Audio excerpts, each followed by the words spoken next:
এরপরে প্রশ্ন হলো, যাকাত কি রমজান মাসেই আদায় করতে হবে?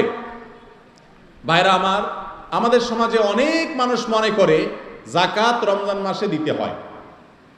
এটা এ অর্থে ভুল যে রমজান মাসেই শুধু যাকাত দিতে হয় বা যাকাত আদায়ের মাস রমজান মাস, এরকমটি মনে করলে সেটা সঠিক নয়, এটা ভুল। তবে হ্যাঁ, রমজান মাসেও যাকাত আদায় করা যায়। যাকাতের সম্পর্ক হলো একজন ব্যক্তির যাকাত বর্ষের সাথে। যাকাত বর্ষ কি?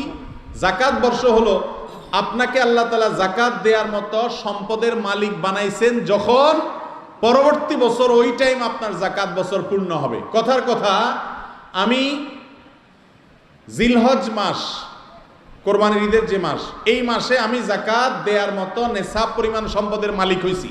595 গ্রাম রূপা কিনতে যে পরিমাণ টাকা বা সম্পদ লাগে, এই পরিমাণ সম্পদের মালিক আমি হয়েছি জিলহজ মাসে।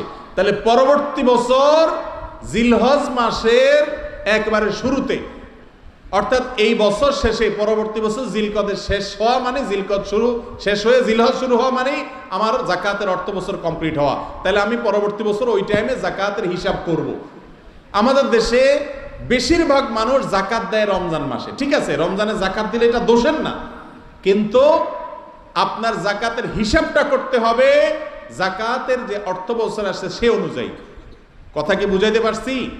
আপনি সম্পদের মালিক, কথার কথা, আপনি চাকরি নিছেন, বেতন পাইছেন, খেটে জমছে, জমার পরে যাকাতের নেশাবের একটা ফিগার আছে না, এই ফিগার হওয়ার পর সেটা যখন হয়েছে পরবর্তী বছর ওই টাইমে আপনার যাকাত আপনার উপর আবশ্যক হবে। এটা প্রত্যেক ব্যক্তির আলাদা আলাদা হবে। আমার যাকাত বর্ষ একরকম, ওনারটা আরেক রকম হইতে পারে, ওনারটা আরেক রকম হইতে পারে, কিন্তু যাকাত আগে দেওয়া যায়। কথার কথা, জিলহজ মাস হইতে এখনো 3 মাস বাকি, আমি এখন থেকে হিসাব করে যদি যাকাত দিয়ে দেই, এটা দেওয়া যায়, আগে দেওয়া যায়।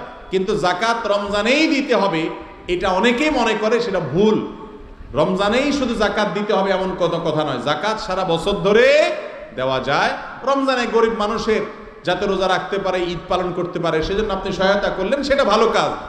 আর শুধু যাকাত নয়, রমজানে যাকাত দেন, পাশাপাশি আপনি রমজানে সাধারণ দান করেন প্রচুর পরিমাণে। বরং যাকাত এটা তো আপনি সারা বছর দিতে পারবেন, কিন্তু রমজানে দানের যে সওয়াব এটা সারা বছর আপনি পাবেন না। এই জন্য সাধারণ দান দক্ষিণা করেন গরিব দুঃখীকে, আত্মীয় স্বজনকে, এবং মানুষকে যাতে রোজা রাখতে পারে, ঈদ উদযাপন করতে পারে।